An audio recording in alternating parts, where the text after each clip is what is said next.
future, or at least one possible version of the future.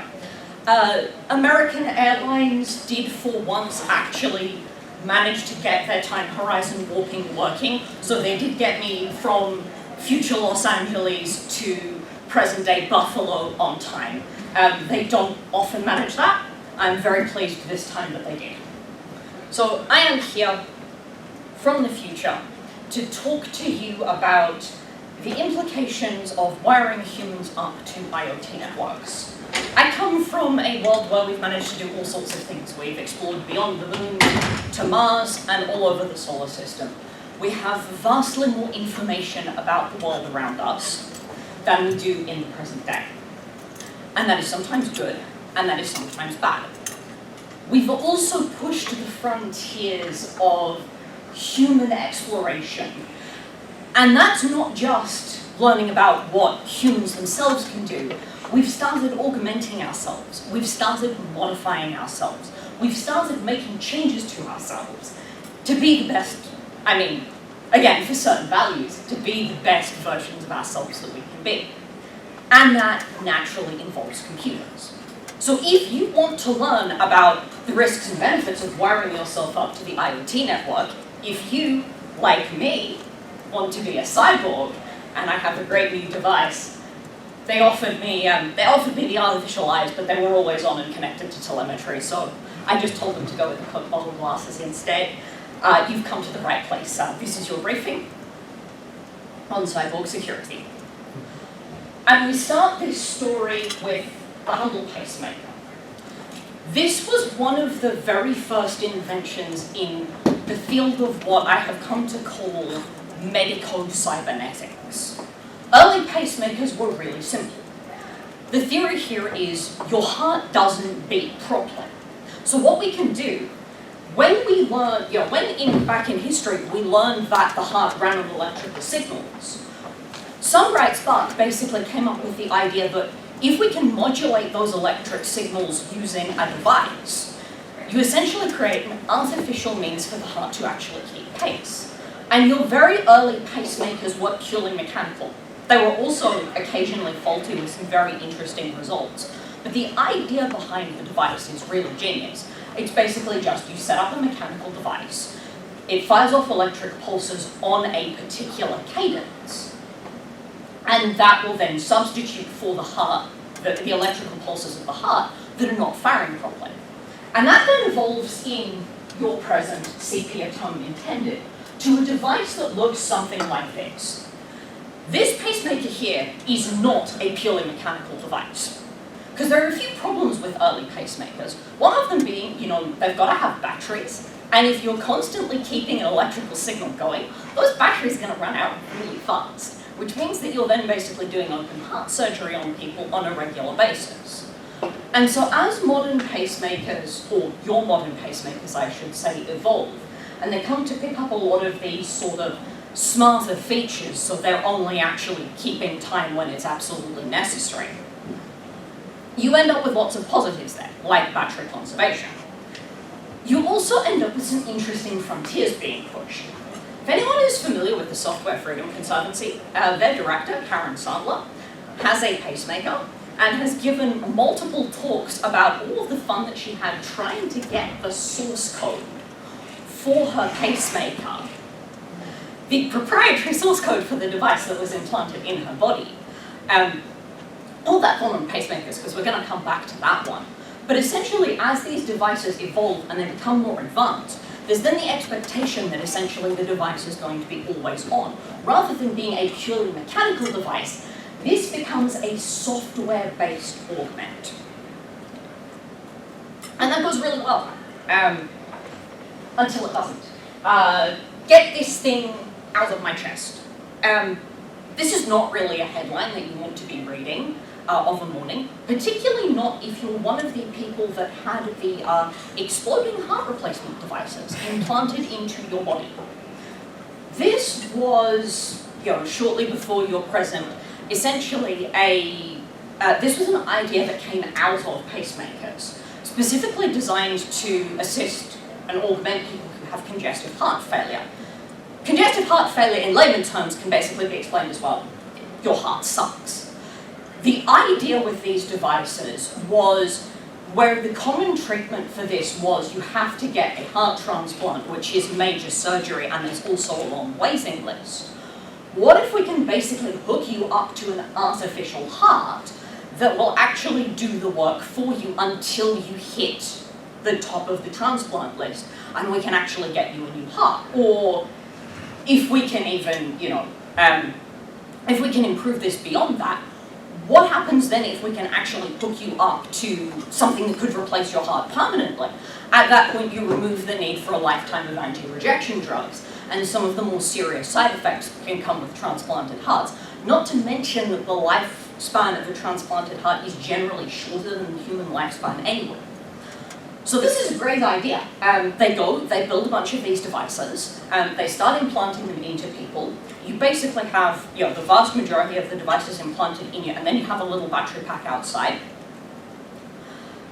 And then suddenly these devices start exploding when they're implanted into people.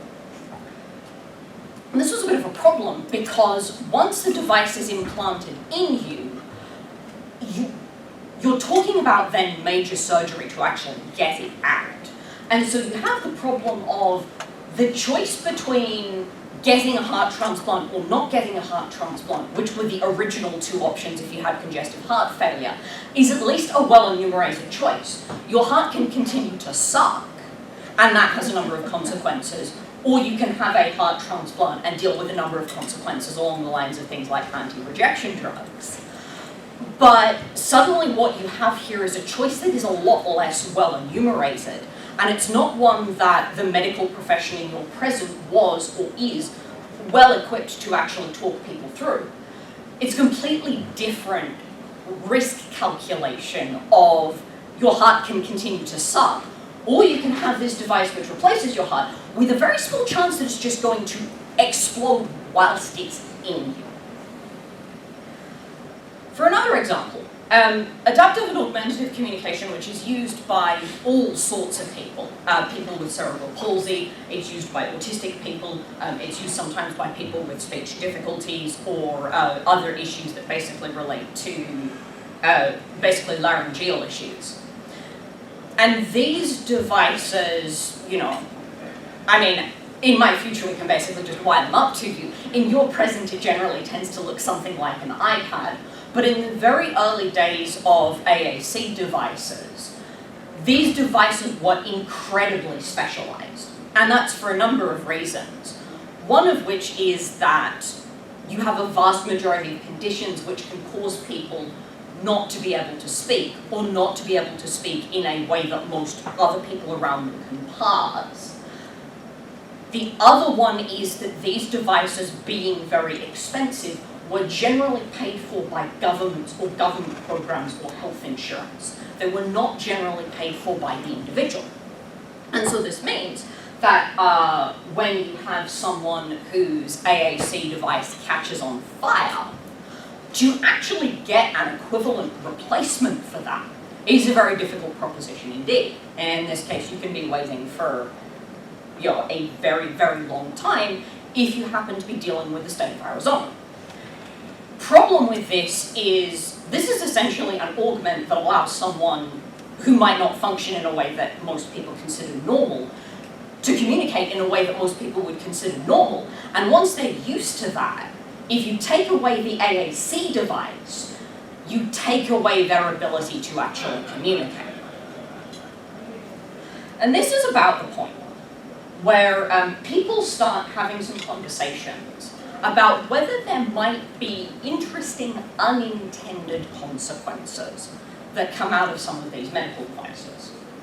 So this one here is, again, another device from your present. This is the Medtronic MiniMed insulin pump. And this was one of the great victories of the recreational cybernetics movement. If you are diabetic, the insulin pump essentially replaces regular insulin injection. So you hook it up, there's a little pipe that goes, there's a little pipe that's actually attached to you, which delivers insulin to you on a regular basis. That has some sort of underlying algorithm. It's not very sophisticated, So a number of very clever cyborgs figured out that they could take this Medtronic Minimed insulin pump, and because it had a critical flaw in its communication channel, they could hook it up to a constant blood glucose monitor with a little bit of bridge code that figured out, based on their blood glucose levels, how much insulin it should actually be feeding into you. And at that point, you've essentially hacked a pancreas. So you have this organ that doesn't work. You've just hacked yourself together a replacement. And this is great, except that it relies on the unsecured communication channel of the Minimed insulin pump, which was meant to connect to a remote, but because it was unsecured, could connect to anything. And so then you have, the flip side of that, which is what happens if someone knows that you have a Minimed insulin pump and wants to screw with you. And that's where this gets really quite nasty. So a win for the recreational cybernetics movement. Not so much on the medical cybernetics side. Another great pioneer of the recreational cybernetics movement is a guy called Neil Harbison. And he was born with a condition called chromatopsia. What this means, again in layperson's terms, is he was born completely unable to see colour. His whole world was grayscale. And he figured out, essentially by attaching a little antenna to his head about here, that even if he couldn't see colour, he could convert the colour around him into a mechanism that he could actually understand, specifically sound waves. And so then you have the concept of someone who cannot see colour, but has essentially figured out, through cybernetics, a different way to experience colour. And again, Neil Harbison was also one of the very early pioneers of cyborg rights, which is a concept that in my future got, twisted and extended and twisted again and extended again, and we had to go through a few iterations to actually get to a point where this was a well understood idea. Which brings us to one of the great fashion accessories from my future, RFID and NFC blocking gloves. Because once people took this idea of recreational cybernetics and they ran with it, it turns out that there's all kinds of things you can do with that, beyond just attaching an antenna which converts sound waves into audio waves onto the back of your head. Even in your present, a lot of people had kind of figured out, well, if you have your RFID chip or your NFC chip in a credit card or a phone, the chips are like grain of rice size, they're that big. You could just implant one of these into your hand. And then if you happen to be into things like home automation and you want to be a cyborg, you take your NFC chip, you hook it up to your home automation, you just wave your hand in front of the door, and that lets you into the house.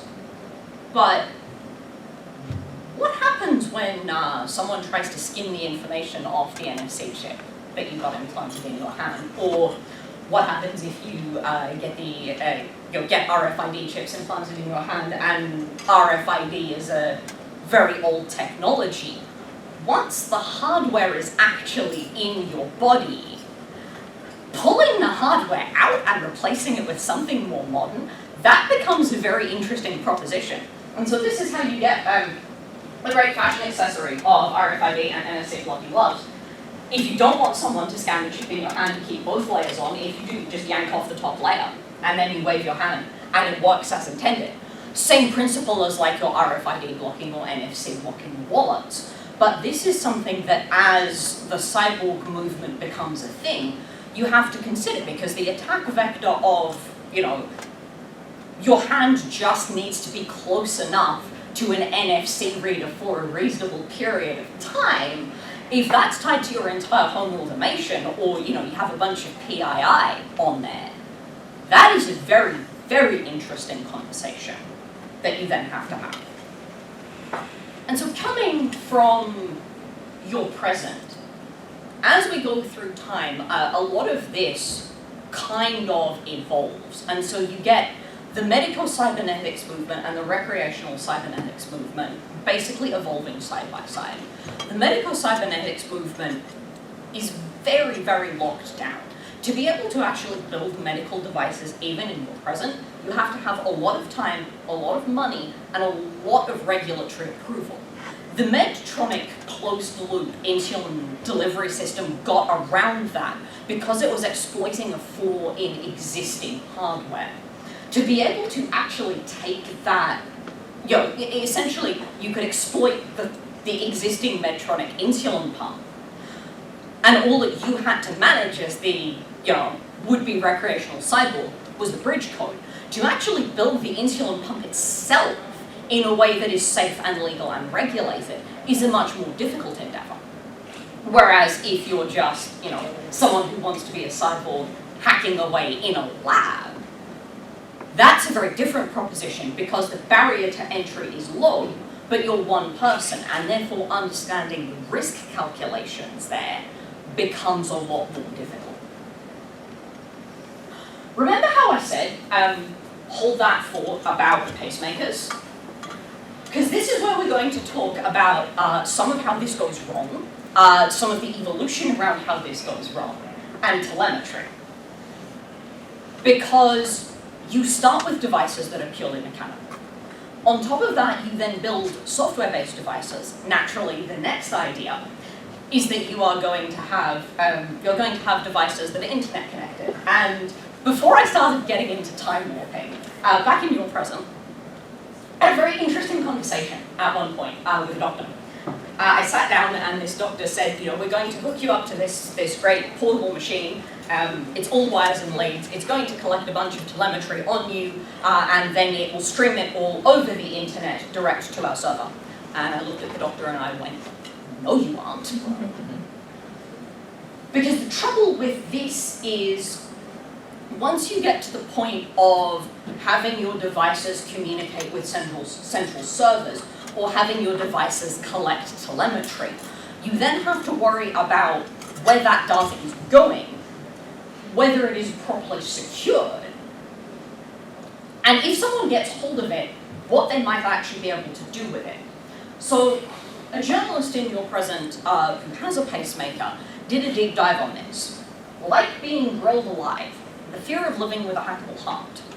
And the ultimate result of this journalist's research was, as a result of the conversations that he had with his doctors, with medical professionals, and with several other people who had pacemakers, he actually made the decision to turn the wireless update functionality of his pacemaker off. He decided his risk calculation was, I do not want this device to be connected to the internet because I don't know what could possibly happen here. I don't know what's going on with those wireless updates. And again, combine this with Karen Sandler's difficulty actually getting the source code to the pacemaker that she had. For the people who have these medical cybernetics devices implanted into them, although this changes, in your present, that's a black box that you have implanted in your body. And so the risk calculation there is one that is not very well understood. And it's essentially the risk calculation of, do you think that it's more likely that there's some, similar to the Intel microcode bug in the pacemaker that's in your body already, where you would want a firmware update? Or do you think it's more likely that someone is going to crash the central server?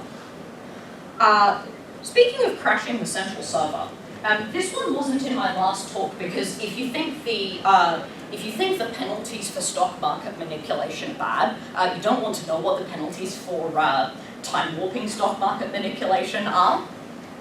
Well, the medical device firm Stryker got popped by an Iranian state actors in March. And I had been waiting for this to happen so that I could put it in this talk without being accused of time-based stock market manipulation, because that gets you in all kinds of trouble. You don't want to know about the interdimensional prisons. In this particular case, the actual attack was around Intune mobile device management. So what basically happened was the hackers got into Intune and they wiped a bunch of corporate devices. This did not kill anyone. That is a good thing. It did not break anyone's medical devices, which is a good thing. What it did do was it delayed a bunch of shipments, which meant that it delayed things like surgeries, where you might have to have like knee replacements or hip replacements or surgery robots that you would need to actually be delivered. It delayed expansion, it wreaked havoc with a lot of medical scheduling. But it could have been a lot worse, because when this happens to the central server of a medical device manufacturer, which I'm not allowed to tell you details, but spoiler, it does, more than once. You then have issues of, the telemetry that you actually build around these systems. How does that work? Is it that if you have some sort of device implanted in you that is expected to phone home to a central server and the central server's gone, does it just shut down? Does it fail safe? Or does it fail deadly? Does it suddenly mean that whichever entity has decided that they don't like the device manufacturer that manufactured your particular augment, does that mean that they can then just go and push a change to it, which takes the whole thing out? And I present this from the futuristic perspective, right? But I wasn't the first person to ask these questions. This is a US audience. Raise your hand if the name Dick Cheney means anything to you. Yeah, good. Pretty much everyone. Dick Cheney, I'm not here to talk about his politics. I am here to talk about his pacemaker. We keep coming back to pacemakers. Dick Cheney had a pacemaker. And this was in the very early days, so we're talking, 2000. We're talking the early 2000s, right? This was in the very early days of always online medico-cybernetics. And when the State Department got hold of that, and the Secret Service got hold of that, alarm bells started going for a number of people. And they went to the medical device manufacturers and went, look, you're telling us that our vice president needs to have an always online pacemaker implanted into him? That's actually a national security risk. Like, we don't love that idea. And so Dick Cheney was one of the very few people who actually managed to negotiate with medical device, the Secret Service did most of the negotiating, but they negotiated with medical device manufacturers to actually get a pacemaker that had no online connectivity whatsoever. Karen Sandler went through the same negotiation and she also succeeded. There was only one firm that was willing to sell her one that didn't have always online connectivity. And so this is a question, as we kind of get more into my future, this is the central question that we end up debating around cyborg security. There are a few aspects that I want to discuss here. We've talked a lot about open source and closed source code, proprietary and non-proprietary ecosystems. Some of this here is, to borrow a phrase from Lana Brindley of the Australian open source community, open source bad is better than closed source bad. Because at least with open source bad, you have a chance that someone will be able to look through the code and go, hey, wait a minute, something's not right here. It also means, although the barrier to entry is very high, it means that people who actually use these devices or have these devices implanted into themselves can then make a slightly more informed risk determination. It also empowers your doctors and your other medical professionals to lead those conversations with people who might have these devices implanted into their body around what that would look like, what that would mean for them, and what the actual risks and benefits are.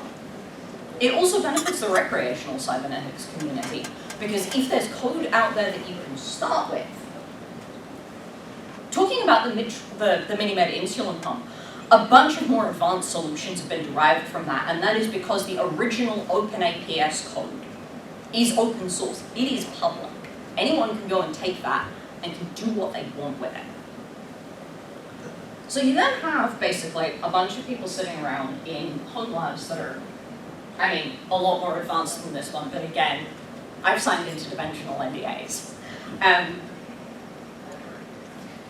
Coming together and essentially taking from the medical cybernetics movement and building basically their own recreational devices. And in some cases here, the risk profile is very different, because when you're building one of these things yourself, you get to ask yourselves the question around things like telemetry. How much information am I comfortable being uploaded to the internet? Can I store this on a server that's locked down? Does it really need to actually collect this information about me at all? Because the risk profile here with both medical and recreational cybernetics is, if someone can scrape publicly available data sets on you, so they get your name, your date of birth, they correlate that with social media data, they can correlate that with demographic data, and then they correlate that back to telemetry that is coming from some sort of device that you have implanted into your body. At that point, they almost have a more complete profile of you than you yourself might have. And so it's an interesting, it kind of builds up this cybernetic, this whole discipline from my future of cybernetic social engineering, which is something that then becomes a big consideration for the recreational cybernetics movement in what information should we be publishing, what information should we not be publishing, and do we even need to collect this information at all? This becomes even more important as we kind of see the consequences of, in your present, it's the very early trials of brain implants, but as we kind of see the consequences of brain telemetry becoming a thing that people can actually collect, and then that people also need to worry about securing. So I have then a few takeaways here. If you want to do this, think about the sorts of information that you should collect. Think about whether you need to collect it at all. Think about whether you really need the full cyborg conversion solution, because yeah, I'm coming to you from the future, but I'm using a walking stick. I have the Coke bottle glasses. I turned down the full conversion eyes because I didn't want them to collect that much information on what I was seeing. And similarly, when you're looking at a lot of these solutions, how do you protect yourself against a lot of the common attack vectors? And that really comes back to many of the basics of cybersecurity, from things like physical defenses like your RFID and NFC blocking gloves, to virtual defenses, firewalling your systems, only collecting information that needs to be collected, thinking about when you should deprecate information, when you should basically discard information, what sorts of safeguards you should have around that, building virtual firewalls, but also sharing information with other people that are interested in this sort of thing. Because the more that we can all learn from each other about this world, in my future, I'm not saying it was a fun path to get there. It sucked. The debates of the 2600s around the rights of artificially augmented human intelligence as a result of the brain implant conversation were very, very spicy. But I come from a future where, it's right. People can play around with this and people can make their own decisions. And part of that is about people having the information that they need to have to actually be able to make an informed decision. Because we have a device that you can strap to your back and it will allow you to fly. I'm not wearing it, which tells you what decision I made about that, given all of the telemetry that it would have had to collect. But for some people, the cool factor of a device like that is going to completely outweigh the telemetry that will be collected. For some people, they might see that idea and go, okay, this is possible, but I don't like all of the telemetry that's being collected here, and so they might want to go and build their own and secure their own. So I hope then here that I have given you a reasonable overview of what it would be like to become an informed cyborg. This should allow you then to make your own decision. If you ever end up finding yourself needing medical cybernetics, I hope that this briefing kind of gives you an idea of how to drive these conversations with your doctors and with your medical professionals, and to better understand the risks and the benefits of some of these devices. If you're interested in recreational cybernetics, here's your baseline. Go wild, because the only way that we get to my future is through people like you.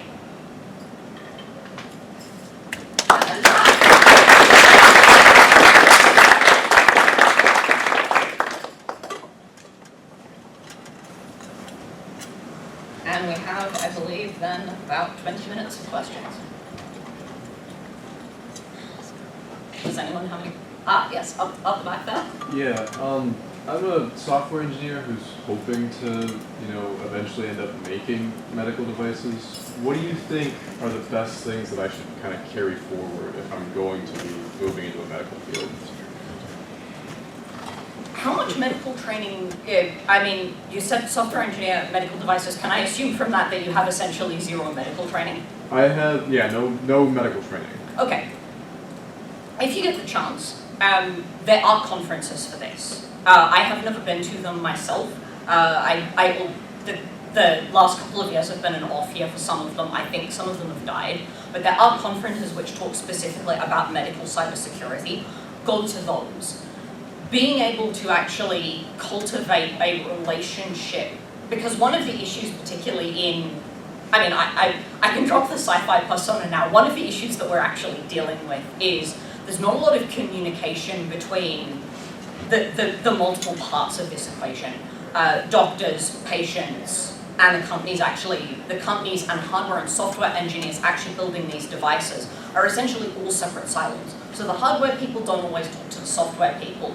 Neither of those necessarily talk to the doctors or talk to the patients. And that means that you have the general understanding that each person gets, each of these groups of people get of the problem is very, very siloed and very limited. So cultivate those relationships. Understand what doctors want to be able to communicate with their patients.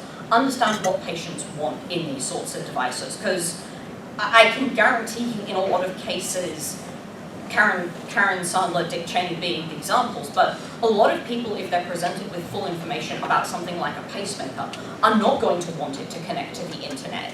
But that then potentially means that you end up with, well, what's the risk if there is genuinely something wrong with the software and we want to push it down? So staying informed, having a broader understanding of that, always ask yourself the question, do we actually need to do this? What is the ultimate benefit, not to us, what is the ultimate benefit to patients and doctors of this decision that we are going to make? And build a thick skin, because at some point you might have to blow a whistle, and be prepared for that. There have been many cases, Therac is one that I don't go into in this talk, but warning, if you do want to look that up, it's a cancer machine, it's a radiation machine for chemotherapy that failed. It's really grim, which is one of the reasons why it's not in this talk, because it's not for the faint of heart. And that was one of the points where, like, the Therac code, if it had been open source, someone might actually have picked up what the problem was before it went to full meltdown. Similarly with the exploding hearts, there was a lot of that was not well publicized until ProPublica did a deep dive investigation into it. And so some of it is about just like, be honest, cultivate those relationships, try to understand it from the perspective of people that aren't you, particularly because a lot of, I work in tech, and so when I was presented with the, hey, we want to stream all this telemetry data to you to the internet, I could push back. And I was able to come in with talking points to actually eventually talk them down to, you can put the machine on me, but it has to all be on a local SD card, because I don't want you just sending information about me over the internet. I don't trust that some random medical device company is going to use a secure channel. I'm not going to ask for show of hands, but a lot of people here have probably worked places where secure channels should be used, but they aren't. So how much do you really trust the black box? And that's part of the, be honest, but I guess the big downside is, like, be prepared at some point you might have to have some difficult conversations with people. And ultimately, the best interest of, whether it's the medical field or the recreational field, whether it's someone implanting an RFID chip into their own hand or life-saving devices, the best interest of the person who actually has to deal with the device really should be paramount. It's not always, but it really should be. And that I think is a good guiding principle to start with. Yep. You give the impression of having been through a number of these transactions with the medical community especially. How much? Personally, only 2, but I talk to a lot of other people, so I'm familiar with many. All right. How much flexibility have you found on the medical community side to have the conversations about proper information security? Because, we have a well of understanding of information security on our side.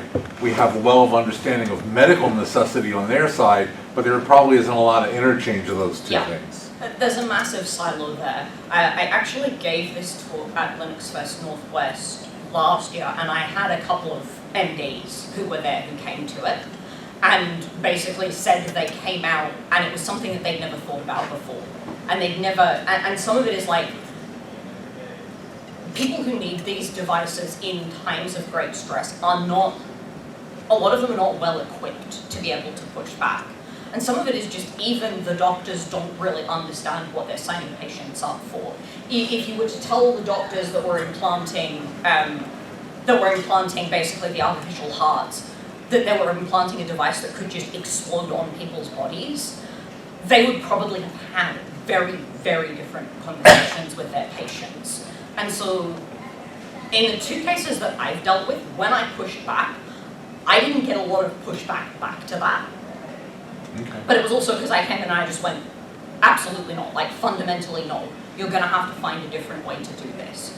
Every patient, every person who's involved with that is going to have a different understanding of that, but a lot of them just don't know what they're exposing themselves to. And my experience in talking to doctors and hearing other people's stories has been that it's more a case of we also do not equip doctors and nurses and allied health professionals with the tools to be able to have these conversations. And so it's not until you get into, someone like people who work in the tech industry, or someone like Karen Sondler, who validly pointed out when she was speaking about the issue she had with her pacemaker, she's enough of a public figure that it's a security risk for her.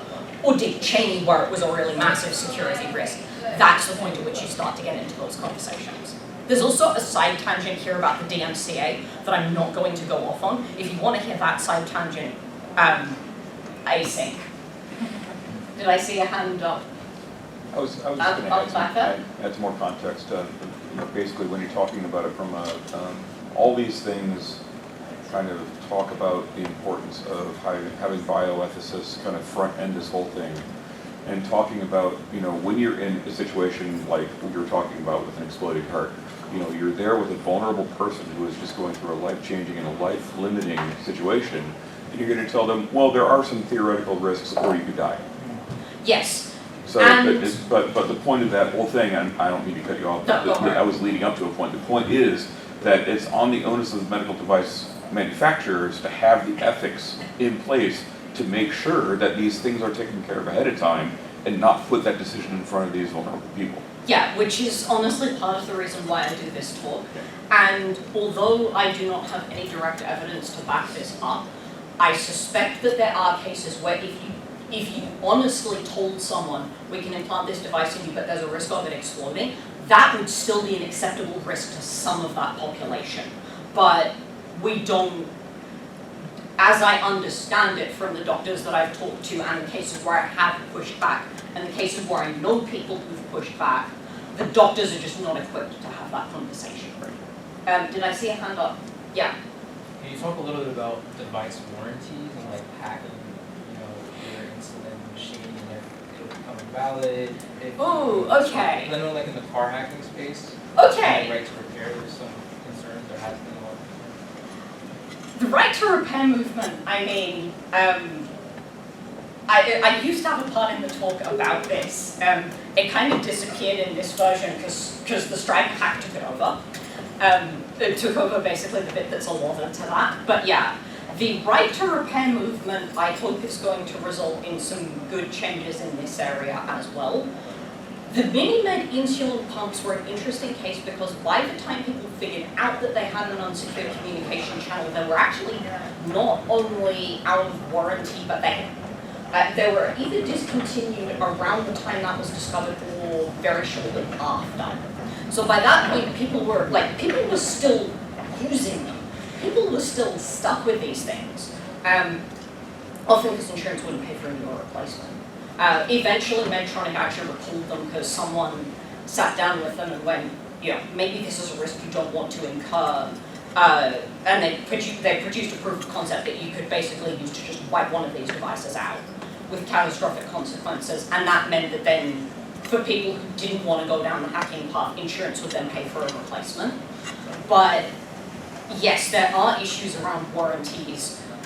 Yes, I am part of the reason why I do not have, and I have been very reluctant to engage with any sort of medical device that uploads, that has any sort of internet connectivity, is because it is a very fraught space. Can't see you later for the DMCA tangent, but the very short version of the DMCA tangent is there is overlap here between medical devices' right to repair and DMCA. It gets really, really complex. And as far as I am aware, there are no lawyers that specialize in that overlap, but there probably should be. And I think it's going to get to the point where that will need to happen, because there's enough complex intersections and tangents there that I expect there at some point to be a very interesting test case. Again, I'm not actually, despite the sci-fi panel, I'm not actually from the future, so I don't know what the details of that test case are going to be.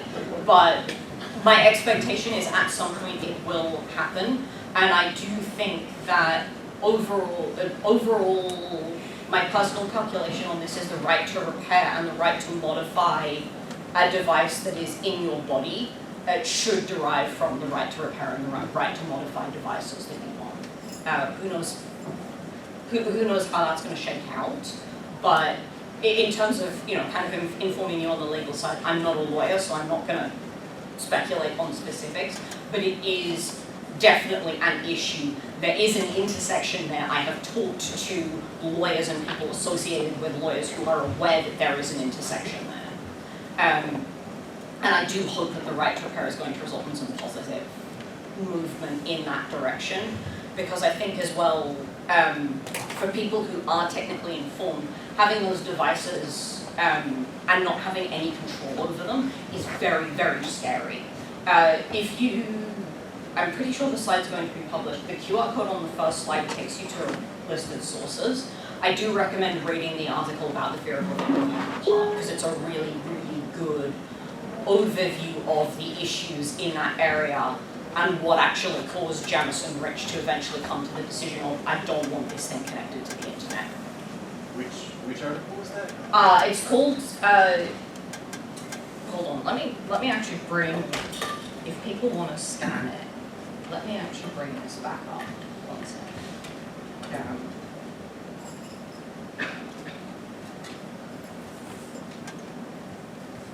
Sorry.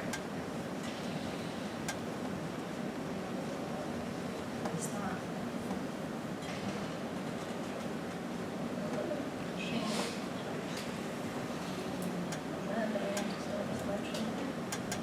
Yeah, there we go.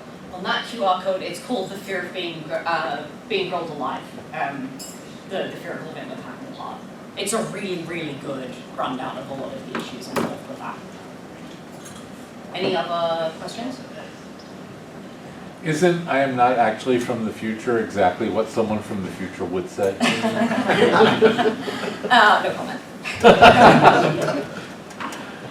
Yes? Do you know of any of these medical device companies that have a responsible disclosure type program at all, or that? I don't know about responsible disclosure, but if you're interested in the trajectory, and some of them that have worked with the community, Dana insulin pumps is a very good case study to look at. I don't know how accessible the information is. I didn't use it directly, so it's not in the sources repo for this. But my understanding of the situation was basically Dana saw what happened with the mini-med pumps, and they actually built a device that then works with a derivative of OpenAPX. And so it is still an open loop device in the sense that you open in the sense that the person who actually has the insulin pump can control it, as opposed to a closed loop where it's all manufacturer controlled. But before closed loop devices actually made it to market, Dana built one which was designed specifically to work with a derivative. And they did that because someone who was involved with the company either had type 1 diabetes or had a child with type 1 diabetes, I think. And basically heard about OpenAPS, was already in the industry and went, okay, there's got to be a solution to this, and actually built one that did make it to market. Again, I'm a little hazy on the details because this is all from memory. This was new back when I was first researching this talk, which is like 3-4 years ago now. But take a look at that case study. I'm not promising you that my rendition of that is entirely accurate, but that's the broad strokes. And that, I think, is the way that that's the way I would like to see a lot of this go. If you find out about anything related to responsible disclosure for medical device companies, I would be really curious to hear what you learn from that. Yes? If we did have like open standards and regulation, but more about agreements or encryption standards or even bodily autonomy sort of data structures that we can have autonomy over our data, do you think if that was well designed enough, would it be compelling enough for big companies to buy into it? Or do you think that bigger companies, medical companies, will always try to like build walls or maybe cite innovation as the reason why they want to customize their protocols? Okay, so I have to go back to the history. This might end up being the last question because my answer to this is going to take a minute. I have to go back to the history bit here for a minute because the original pacemaker would absolutely never get approved. If it was being developed today, there is no chance that it would be approved as it was because it was so risky. But it's very similar to, if anyone is familiar with the history of the birth control pill, and one of the reasons that has been posited for why there is not a male birth control pill is because of the difference in approval standards. I don't know how accurate that is, but it's often posited. I can say with absolute certainty for pacemakers, that original pacemaker would not be approved today. No chance. And it's kind of become a walled garden because of regulation. And in that sense, the regulation is a double-edged sword because it does save lives. But it also makes it very difficult for people to go away and kind of build these things themselves. OpenAPS and all of its derivatives are usable on the risk. And I have talked to people who have used OpenAPS. I have talked to people who have family members and loved ones who have used OpenAPS. I have never heard anyone say that it was not worth the risk.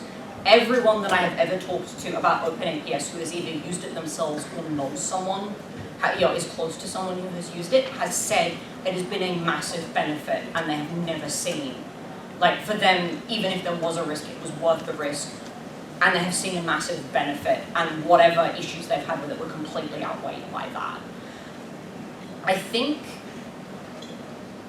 my assessment of this is something probably is going to change at some point as a result of things like the right to repair conversation, some of the conversations that are happening now around bodily autonomy and data autonomy and data storage. I don't know what's going to change.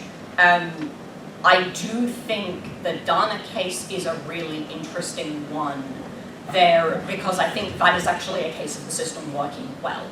People hack this, and then someone who is intimately involved and already in the industry saw this and went, I can do something with this, took it away, and came up with a solution. And I don't want to speak for the medical device manufacturers. A lot of them, I think, are big conglomerates, and who knows what the internal machinations of those are. But I think that anything that gets companies that have interests closer to the interests of the patient into this is the way to go, is basically my take on that. Exactly what that's going to look like, I don't know, but I think that talking about data standards and bodily autonomy standards like you mentioned would be a really good start.